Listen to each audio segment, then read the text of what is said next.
प्रिय मित्रों, स्वागत है आप सबका आपके अपने चैनल स्टडी विद प्रदीप पे। दोस्तों, जैसा कि आप जानते हैं हम आर ओ का क्लास कर रहे हैं। 2020 का नोटिफिकेशन जारी होने वाला है। जब से नोटिफिकेशन आएगा तो उससे पहले हम लोग तैयारी शुरू कर दी है। आज हम तैयारी इस तरह से करने जा रहे हैं कि इससे असली समझ विकसित होने वाली है और इस तरह की श्रृंखलाएं आपको प्रत्येक दिन आने वाली हैं। अगर आप चैनल पे नए हैं तो आप 8004109989 पे आप एसएमएस करके रजिस्टर्ड हो सकते हैं। फ्री में आपको सारी क्लासेस दी जा रही हैं, जिसमें आपको एनसीईआरटी क्लास दी जाएगी, आपको वीडियो क्लास दी जाएगी, आपको प्रैक्टिस पेपर दिया जाएगा, आपको सारी चीज़ें बताई जाएंगी, समझाई जाएंगी, पढ़ाई जाएंगी। पूरा कोर्स खत्म किया जाएगा। 120 दिन का ड्यूरेशन हम लेकर के चल रहे हैं और 120 दिन में पूरा कोर्स हम कवर करने वाले हैं। तो चलिए स्टार्ट करते हैं। आज हम लोग पहली बार करने जा रहे हैं एनसीईआरटी क्लास, पहली बार करने जा रहे हैं। क्लास 9th की एनसीईआरटी बुक है, विज्ञान का पहला चैप्टर हम लोग करने जा रहे हैं, जिसमें हम लोग पदार्थ के बारे में स्पष्ट जानकारी और पूर्ण प्रैक्टिकल के साथ उसे समझने वाले हैं।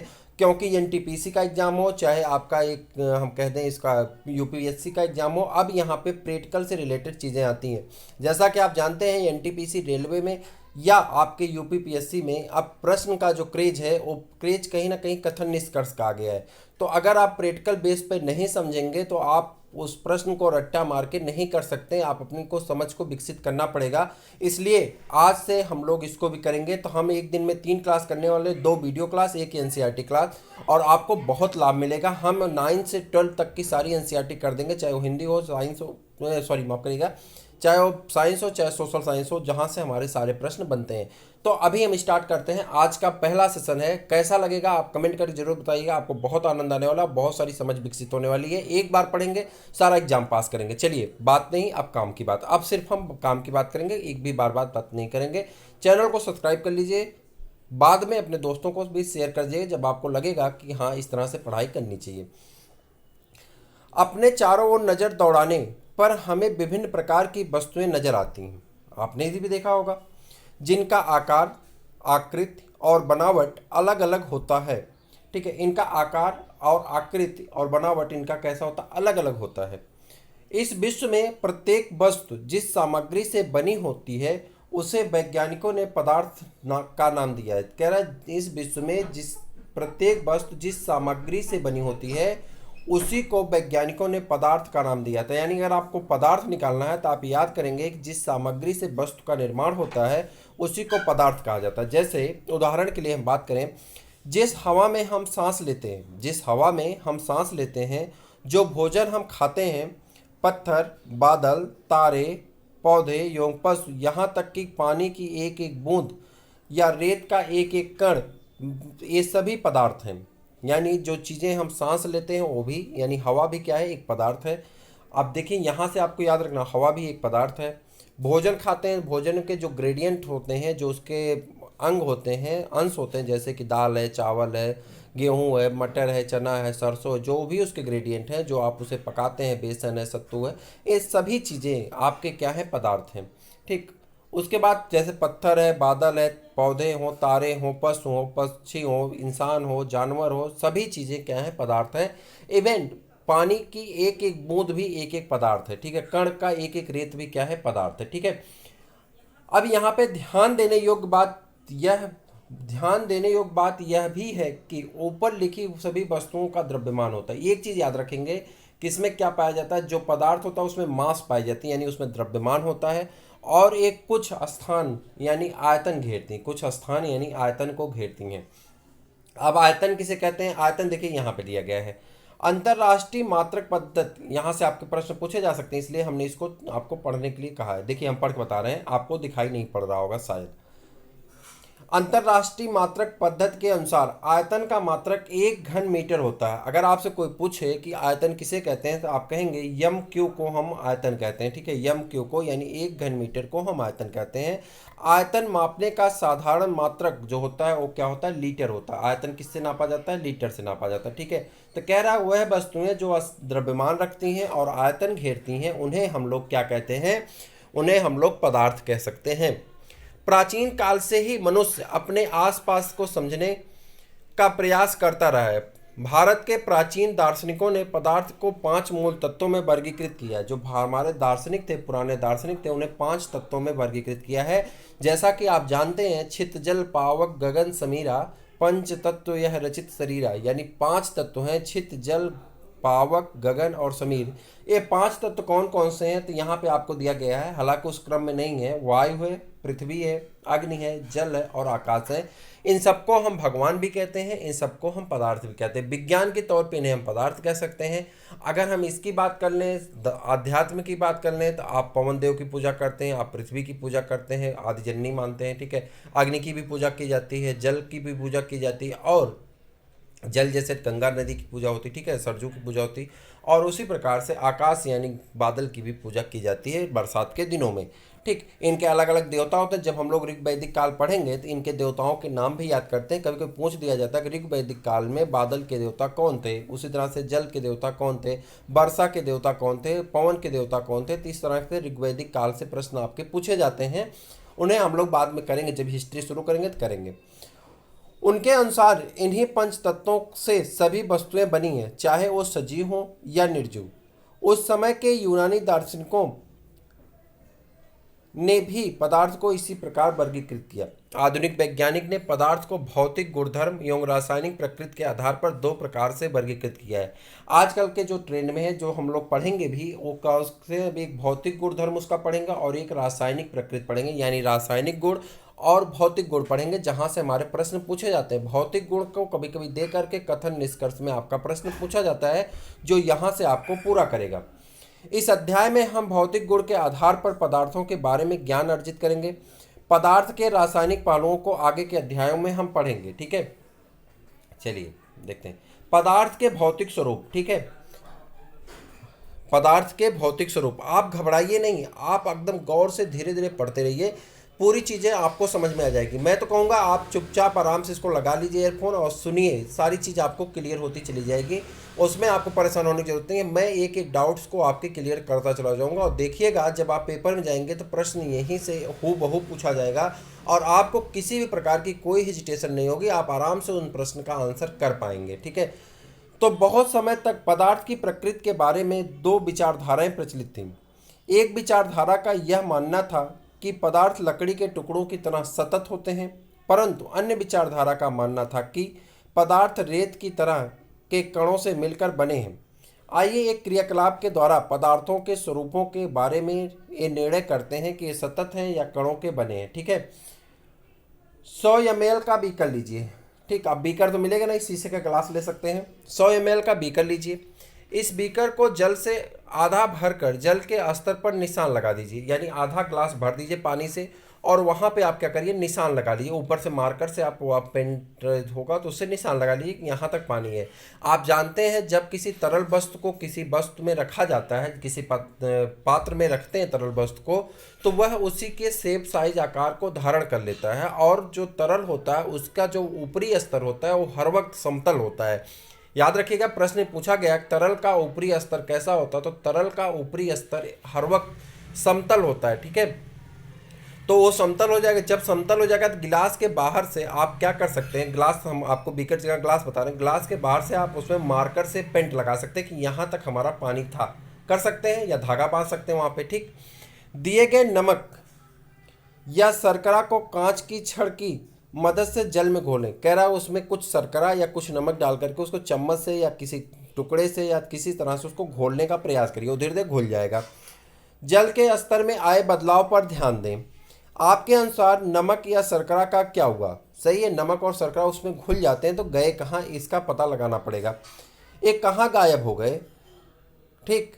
क्या जल के स्तर में कोई बदलाव आया? इन सभी प्रश्नों के उत्तर नीचे आपको मिलेंगे। इन प्रश्नों के उत्तर पाने के लिए हमें इस विचार को स्वीकार करना होगा कि सभी पदार्थ कण के बने होते हैं। उपरोक्त क्रियाकलाप में चम्मच में रखी गई नमक या शर्करा अब पूरे पानी में घुल गई है, जैसे कि चित्र 1.1 में दिखाया गया है। जब यहाँ पर आप लेंगे तो ऐसे चम्मच में जो चीनी लेंगे उसको डालेंगे, वो घुल जाएगा, ठीक है। आसान चीज़ें हैं, ये सब आप जानते हैं, ठीक। उसी तरह से दूसरा भी क्रियाकलाप है। अब दूसरे क्रियाकलाप में आपको क्या करना है, चलिए यहाँ पे पोटेशियम परमैंगनेट तो आपको मिलेगा नहीं, लेकिन आपके पास रंग की पुड़िया मिल जाएगी। आप एक गिलास पानी लीजिए, उसमें रंग की या नील की पुड़िया लीजिए, उसमें आप 2 दाने 4 दाने रंग के डाल दीजिए। जो रंग होता है उसका 2 दाना 4 दाना 5 दाना आप क्या करिए उसमें डाल दीजिए। जब आप डालेंगे कुछ समय बाद आप देखेंगे धीरे धीरे रंग क्या होगा, पूरे पानी का रंग बदल जाएगा और 2 दाना 4 दाना रंग के जो दाने थे, क्रिस्टल थे, वो जा करके पूरे पानी को रंगीन कर दिया। ठीक है, शीशे के ग्लास में लेंगे तो आसानी से सारी चीज़ें आप देख पाएंगे, समझ पाएंगे। तो उसी प्रकार से यहाँ पे है। ठीक है, उसी तरह से आप डिटॉल का भी प्रैक्टिकल कर सकते हैं। डिटॉल को आप लीजिए, डिटॉल के एक ढक्कन आप एक स्पून ले लीजिए, एक चम्मच या एक ढक्कन उसका ले लीजिए। उस ढक्कन में डिटॉल को एक बाल्टी पानी में डाल दीजिए। डिटॉल पहले क्या होगा कि उस पानी में घुलेगा, पानी में घुलेगा तो जहाँ जहाँ घुलेगा वहाँ पे आपको दूधिया कलर दिखाई पड़ेगा, दूध का जैसा कलर होता है वैसा दिखाई पड़ेगा। कुछ पल के बाद जब आप देखेंगे तो वह दूधिया कलर, जो दूधिया कलर वहाँ पे दिखाई पड़ रहा था, वह दूधिया कलर तो विलुप्त हो गया, लेकिन पानी से डिटॉल की महक ख़त्म नहीं हुई है, पानी में डिटॉल की महक है। ये सारी चीज़ें क्या बताती हैं कि जो पदार्थ हैं तो वो क्या हैं, सभी पदार्थ के बने, सभी वस्तुएं पदार्थ की बनी होती हैं। यह प्रयोग दर्शाता है कि पोटेशियम परमैंगनेट के बहुत थोड़े से क्रिस्टल में पानी की बहुत अधिक मात्रा यानी 1000 लीटर भी रंगीन हो जाती है।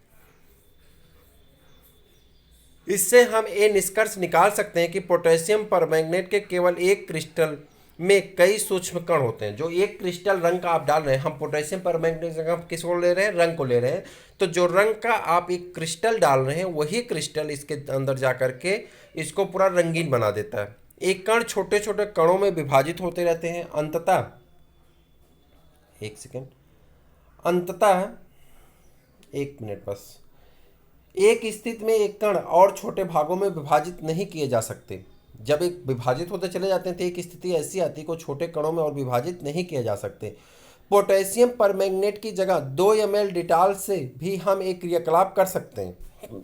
लगातार तनुकृत होने पर भी इसकी महक नहीं जाती। जैसा मैंने आपको शुरुआत में बताया कि जितने आप पानी में उसको डालेंगे उतना वो डिटॉल तो घुल जाएगा लेकिन उसकी महक जाएगी नहीं।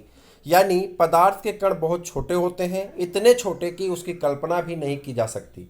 पदार्थ के गुणों के अभिलाक्षणिक गुण, ठीक, पदार्थ के कणों के अभिलाक्षणिक गुण, पदार्थ के कणों के बीच रिक्त स्थान होता है। एक पहला गुण ये है, पदार्थ के कणों के बीच क्या होता है, रिक्त स्थान होता है। आप कथन तर्क में दे देगा कि 2 ऐसे पदार्थ हैं जिनके बीच में रिक्त स्थान पाया जाता है। जैसे आपको एक कथन बनाएगा कि आप रंग के एक क्रिस्टल को लिए जिसके बीच में रिक्त स्थान पाया जाता है, यही कारण होता है, फिर कारण में बताएगा कि यही वजह होती है या यही कारण होता है जिसकी वजह से रंग पानी में घुल जाता है।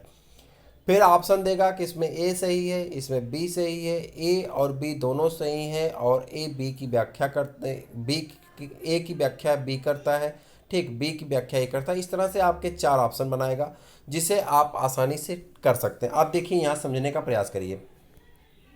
नमक, शर्करा, डिटॉल या पोटेशियम परमैंगनेट के कण समान रूप से पानी में वितरित हो गए। इसी प्रकार जब हम चाय, कॉफ़ी या नींबू पानी बनाते हैं तो एक पदार्थ के कण दूसरे पदार्थ के कणों में रिक्त स्थानों में समावेशित हो जाते हैं। यह दर्शाता है कि पदार्थ के बीच पर्याप्त रिक्त स्थान होता है। अब याद रखेंगे जो पदार्थ होते हैं उनके बीच में पर्याप्त रिक्त स्थान पाए जाते हैं। पहली पॉइंट आप अपने कंसंट्रेशन में बैठाइए, अपने दिमाग में बैठाइए, इसे एकदम रट जाइए कि पदार्थों के बीच में रिक्त स्थान होता है, पहला कैरेक्टर। सेकंड कैरेक्टर हम लोग चलते हैं देखने, पदार्थ के कण निरंतर गतिशील होते हैं। जो पदार्थ के कण होते हैं वो निरंतर क्या होते हैं, गतिशील होते हैं। अपनी कक्षा के किसी कोने में एक बुझी हुई अगरबत्ती रख दो, इसकी सुगंध लेने के लिए आपको इसके कितने समीप जाना पड़ता है। अब अगरबत्ती जला दो, क्या होता है, दूर से ही आपको सुगंध आपको मिलती है। इसके परीक्षण को नोट करें, ठीक। जल से भरे 2 गिलास, अब इसको देखिए कई ठो यहाँ पे एक्टिविटी दी गई है, आप उस एक्टिविटी को छोड़ करके आगे आ जाइए। तो यहाँ पे देखिए आपको इसका निष्कर्ष हम बताते हैं, ठीक। पदार्थ के कण निरंतर क्या होते हैं, गतिशील होते हैं। पदार्थ उनमें गतिज ऊर्जा पाई जाती है। अब देखिए एक पॉइंट आपको यहाँ पे मिलती है, छोटा सा रुक जाइए। पदार्थ के कण निरंतर गतिशील होते हैं अर्थात इनमें गतिज ऊर्जा पाई जाती है। अगर आपसे पूछा जाए कि क्या पदार्थ के कणों के बीच में गतिज ऊर्जा पाई जाती है तो आप कहेंगे जी हाँ, आप सही कह रहे हैं, पदार्थ के कणों के बीच में गतिज ऊर्जा पाई जाती है। ताप बढ़ाने से कणों की गति तेज हो जाती है, इसीलिए हम कह सकते हैं कि तापमान बढ़ने से कणों की गतिज ऊर्जा भी बढ़ जाती है। यानी यहाँ पर अगर आप ध्यान देंगे तो पदार्थ के निरंतर गतिशील होते हैं, अर्थात गतिज ऊर्जा पाई जाती है। ताप बढ़ाएंगे, जैसे जैसे हम तापमान बढ़ाते जाते हैं इनके बीच तापमान बढ़ने से कणों की गतिज ऊर्जा भी क्या होती है, बढ़ती चली जाती है। क्लियर हो गया, समझ पाएंगे। यानी तापमान बढ़ेंगे तो उसकी गतिज ऊर्जा बढ़ेगी। ठीक, आगे बढ़ जाए। उपरोक्त तीनों क्रियाकलाप में हमने देखा कि पदार्थ के कण अपने आप ही एक दूसरे के साथ अंतः मिश्रित हो जाते हैं। ऐसा कणों के रिक्त स्थानों में समावेश के कारण होता है। दो विभिन्न पदार्थों के कणों का स्वतः मिलना ही विसरण कहलाता है। हमें यह भी पता चलता है कि गर्म करने पर विसरण तेज हो जाता है। ऐसा क्यों होता है, आइए पता करते हैं। एक सेकेंड बस। अगला है आपके, अगला जो गुण है पदार्थ का, तीसरा गुण, पदार्थ के कण एक दूसरे को प्रतिकर्षित करते हैं। प्रतिकर्षित मतलब दूर दूर करते हैं, रिफ्लेक्स, इसे क्या कहते हैं, रिपल्सन कहते हैं, ठीक। और एक होता है आकर्षित करते हैं। तो यहाँ पे पदार्थ के कण एक दूसरे को क्या करते हैं, आकर्षित करते हैं। प्रतिकर्षित करने का मतलब होता है दूर दूर भगाना, और आकर्षित करने का मतलब होता है पास पास लाना। तो जो पदार्थ के कण होते हैं एक दूसरे को क्या करते हैं, आकर्षित करते हैं, ठीक है। अट्रैक्शन पॉइंट होता है, वो दूसरे को अपनी तरफ बुलाने का प्रयास करते हैं कि आप मेरे पास आइए, ठीक, तभी तो घुलेंगे। एक दूसरे में घुलने का मतलब क्या होता है, आप जानते हैं एक दूसरे में आप कब घुलते हैं, जब आप उसके प्रति अट्रैक्ट होते हैं, उसके प्रति आप आकर्षित होते हैं, तभी तो एक दूसरे से घुलते हैं। नहीं तो पता चलता है कि आप जो है किसी को, जैसे आप किसी से घृणा करते हैं तो उससे क्या करेंगे, उससे प्रतिकर्षित करेंगे, उससे कहेंगे भैया तुम दूर जाओ, तुम मेरे पास मत आओ। लेकिन जिससे आप आकर्षण रखते हैं, जिससे आप लगाव रखते हैं, जिससे आप प्यार रखते हैं, उसे क्या करते हैं, अपने तरफ आकर्षित करते हैं, अपनी तरफ बुलाते हैं, ठीक। तो यहाँ पे पदार्थ के कण क्या करते हैं, एक दूसरे को आकर्षित करते हैं, ये इनमें नेचर पाया जाता है, ठीक है। अब यहाँ पे देखिए एक बहुत सारी चीज़ दी गई है, एक एक्टिविटी में थोड़ा सा आपके लिए अच्छा है। इस खेल को एक मैदान में खेलें। आगे बताए गए ढंग से 4 समूह बनाकर मानव श्रृंखला बनाएं। पहला समूह, ईद मिस्मी नर्तकों की तरह एक दूसरे के पीछे से कसकर पकड़ लें। जैसे ये लोग एक दूसरे के हाथ को पकड़े हैं। फर्स्ट वाले ने, जैसे अगर हम इस गर्ल्स को फर्स्ट माने, ये सेकंड है, ये थर्ड है, ये फोर्थ है और ये फिफ्थ है, तो इन सब के इसका एक हाथ फ्री है, इसका एक हाथ फ्री है, लेकिन बाकी दोनों हाथ एक दूसरे को क्या किए हैं, पकड़े हुए हैं, जिससे ये आपस में क्या है, आकर्षित हो चुकी हैं, बंध चुकी हैं। दूसरा समूह एक दूसरे का हाथ पकड़कर मानव श्रृंखला बना ले। तीसरा समूह केवल उंगली के सिरे को छूकर एक श्रृंखला बना ले। और चौथा समूह उपरोक्त वर्णित तीनों मानव श्रृंखलाओं को तोड़कर छोटे समूहों में बंटने का प्रयास करें। किस समूह को तोड़ना आसान था और क्यों?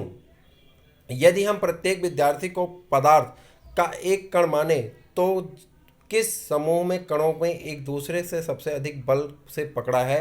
तो आप कहेंगे पहला समूह जो नर्तक वाला था, जिसमें एक दूसरे को पकड़े थे वो। यहाँ पे आप ऐसे भी समझ सकते हैं, यहाँ पे समझ लीजिए, जैसे मान लो कि आपके पास 1 लाठी है, आपके पास 2 लाठी है, 3 लाठी है, 4 लाठी है, 5 लाठी, ठीक। पहला बंड आपके पास मान लेते हैं 10 लाठियाँ। पहला बंडल आपने कितने का बनाया, 2 लाठी का बनाया और उसको 2 जगह से सिर्फ बांध दिया। दूसरा बंडल आपने 3 लाठियों का बनाया और उसे 2 जगह से बांध दिया, आपकी 5 लाठियाँ खत्म हो गई। और तीसरा बंडल आपने 5 लाठियों का बनाया और उन्हें खूब टाइट 3-4 जगह बांध दिया। अब इसमें से सबसे ज़्यादा संगठन या सबसे ज़्यादा मजबूत कौन होगा? तो आप कहेंगे कि वही मजबूत होगा जिसमें 5 हैं और मजबूती से बांधे गए। उसी प्रकार से जब आकर्षण ज़्यादा होगा, सब आपस में बंधे होंगे, तो उतने ही मजबूत होते चले जाते हैं। उपरोक्त तीनों क्रियाकलाप समझाते हैं कि पदार्थ के कणों के बीच, उपरोक्त तीनों क्रियाकलाप समझाते हैं कि पदार्थ के कणों के बीच एक बल कार्य करता है। यह बल कणों को एक साथ रखता है। इस आकर्षण बल का सामर्थ्य प्रत्येक पदार्थ में अलग अलग होता है। कह रहा जो इसकी क्षमता होती है आकर्षण बल की, ये सभी पदार्थों में अलग अलग होती है। हर पदार्थ का आकर्षण बल एक जैसा नहीं हो सकता, लेकिन आकर्षण बल पाया जाता है, ठीक। अब यहाँ पे एक प्रश्न, पदार्थ की अवस्थाएं, जो आपका डायरेक्ट स्टार्ट होने जा रहा है, जहाँ से आपको पढ़ना है, वीडियो क्लास भी आपको यहीं से प्रोवाइड कराएंगे। पदार्थ की अवस्थाएं, अपने आसपास के पदार्थों को ध्यान से देखें। जो आपके आसपास में पदार्थ हैं उन्हें ध्यान से देखिए। एक कितने प्रकार के हैं? आप पाते हैं कि पदार्थ अपने 3 रूप में होते हैं, ठोस, द्रव और गैस। पदार्थ के कितने रूप होते हैं? भौतिक आधार पर हम बता रहे हैं। रासायनिक आधार पर क्या होते हैं? तत्व, यौगिक और मिश्रण। लेकिन हम यहाँ पे किसको बता रहे हैं? भौतिक आधार पे। तो भौतिक आधार पे इनका होता है ठोस, द्रव और गैस, ठीक।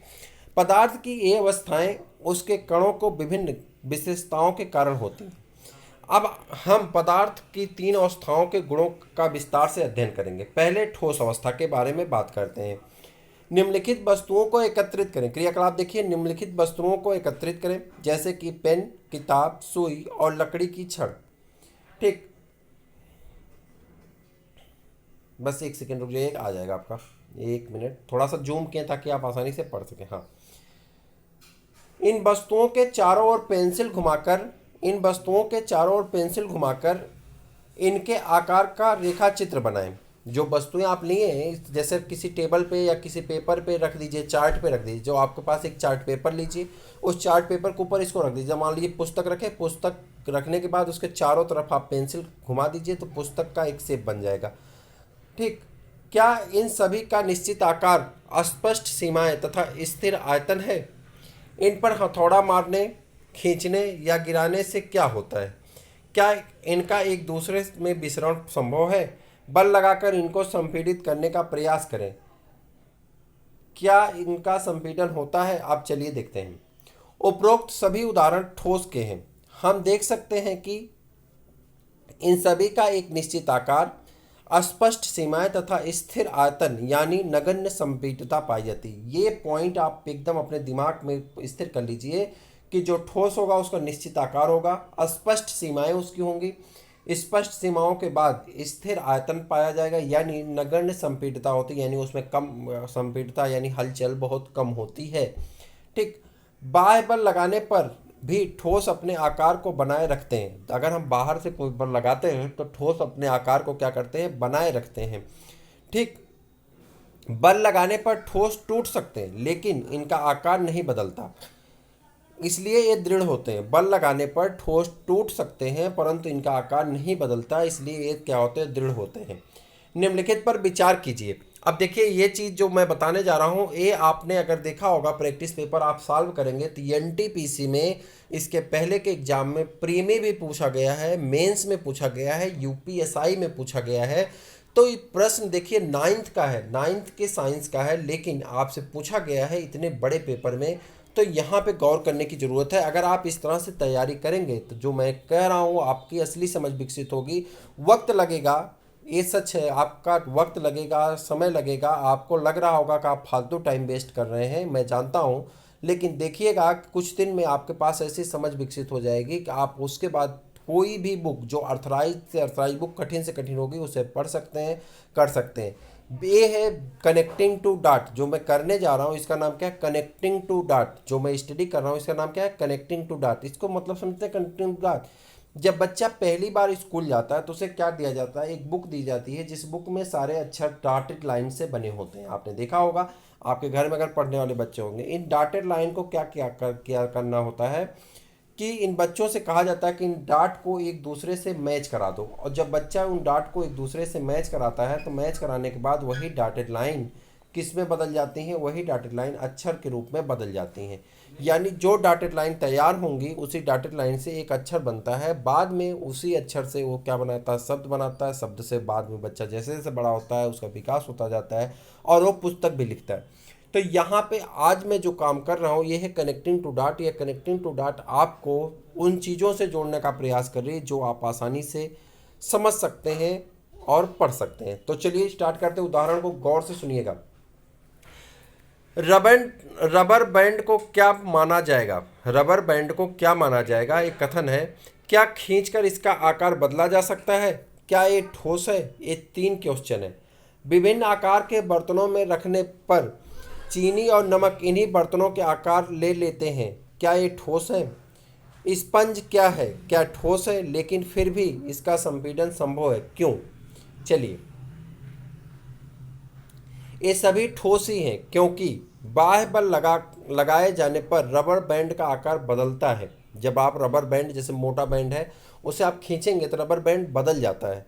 तो कह रहा है कि बाह्य बल लगाने पर रबर बैंड का आकार बदलता है और बल हटा लेने पर वह पुनः अपने मूल अवस्था में आ जाता है या मूल आकार में आ जाता है। तो इसका मतलब कि अगर जैसे हम उस पर बाह्य बल हटाए वह अपने मूल आकार में आ गया। अत्यधिक बल लगाएंगे, बहुत ज़्यादा बल लगा करके अगर उसको खींचते हैं, बहुत ज़्यादा बल लगा करके उसे बड़ा करने का प्रयास करते हैं तो क्या होगा? टूट जाएगा, जो कि आपसे बताया गया था कि जो सॉलिड होते हैं यानी जो ठोस होते हैं उस पर ज़्यादा बल लगाने से वो टूट सकते हैं, लेकिन उनके आकार में परिवर्तन नहीं हो सकता। दूसरा, चाहे हम शर्करा या नमक को अपने हाथ में लें या किसी प्लेट या जार में रखें, उनके क्रिस्टलों के आकार नहीं बदलते। स्पंज में बहुत छोटे छोटे छिद्र होते हैं जिसमें वायु का समावेश होता है। जब हम इसे दबाते हैं तो वे वायु बाहर निकल जाती हैं, जिससे उसका संपीड़न संभव हो जाता है।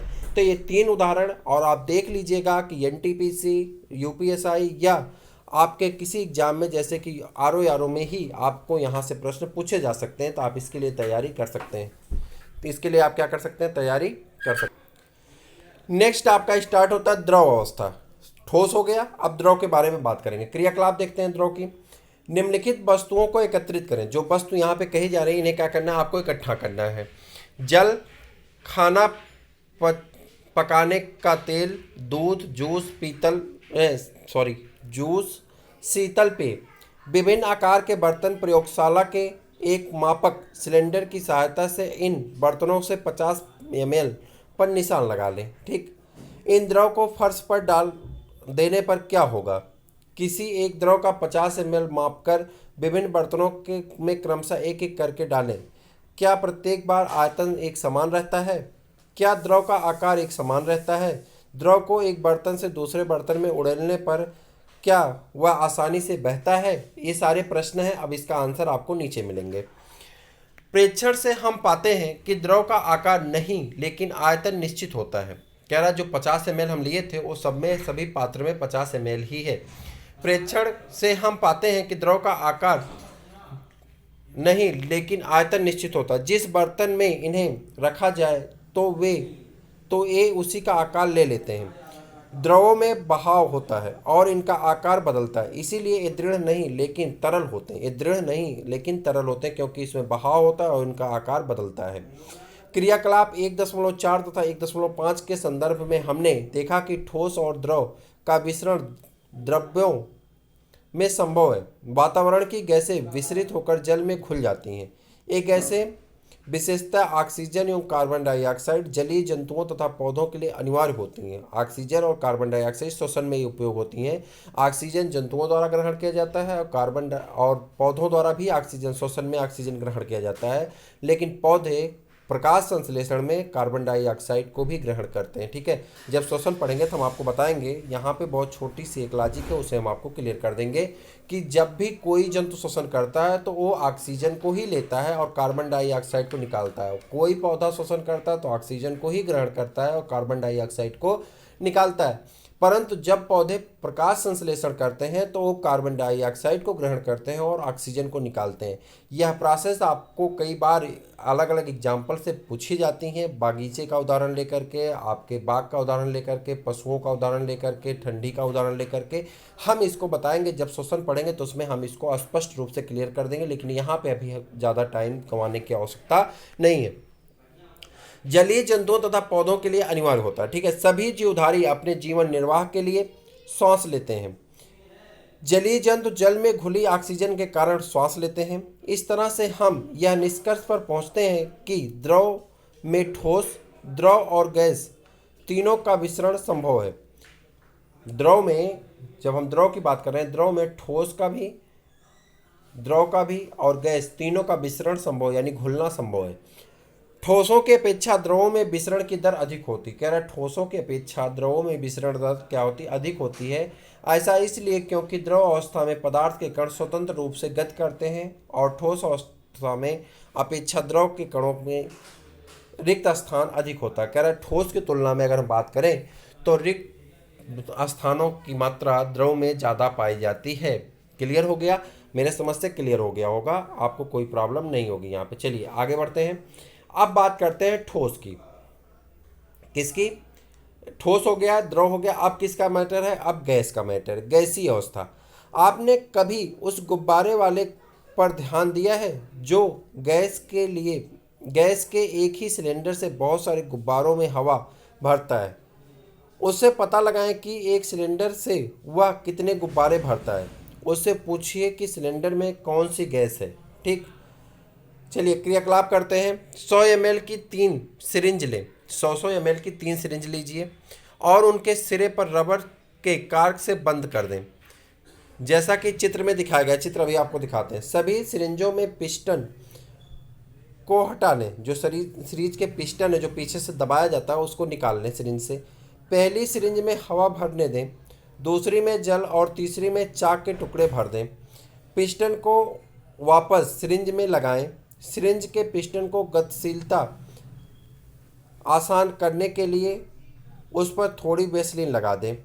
अब पिस्टन की सिरिंज को डालकर संपीड़ित करने की कोशिश करें। ठीक, गैस रबर कार्क ठीक लगा लिए। आपने क्या देखा? किस स्थिति में पिस्टन आसानी से अंदर चला जाता है? आप परीक्षण से आपने क्या अनुमान लगाया? हमने देखा कि ठोसों एवं द्रवों की तुलना में गैसों की संपीड़ितता काफ़ी अधिक होती है। हमारे घरों में खाना बनाने में उपयोग की जाने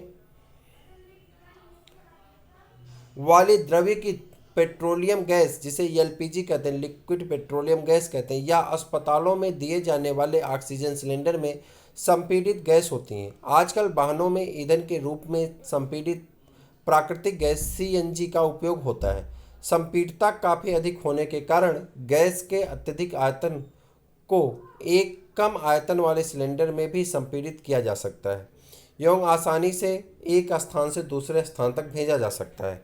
हमारी नाक तक पहुंचने वाली गंध से बिना रसोई में प्रवेश किए ही हम जान सकते हैं कि क्या पकाया जा रहा है। एक गंध हम तक कैसे पहुंचती है? खाने की गंध के कण वायु में मिल जाते हैं और रसोई से फैलकर हम तक पहुंच जाते हैं। यह गंध के कण और दूर भी जा सकते हैं।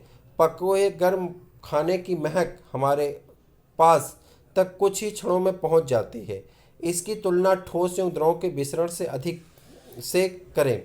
कणों की तेज गति और अत्यधिक रिक्त स्थानों के कारण गैसों का अन्य गैसों में विसरण बहुत तीव्रता से होता है। क्लियर?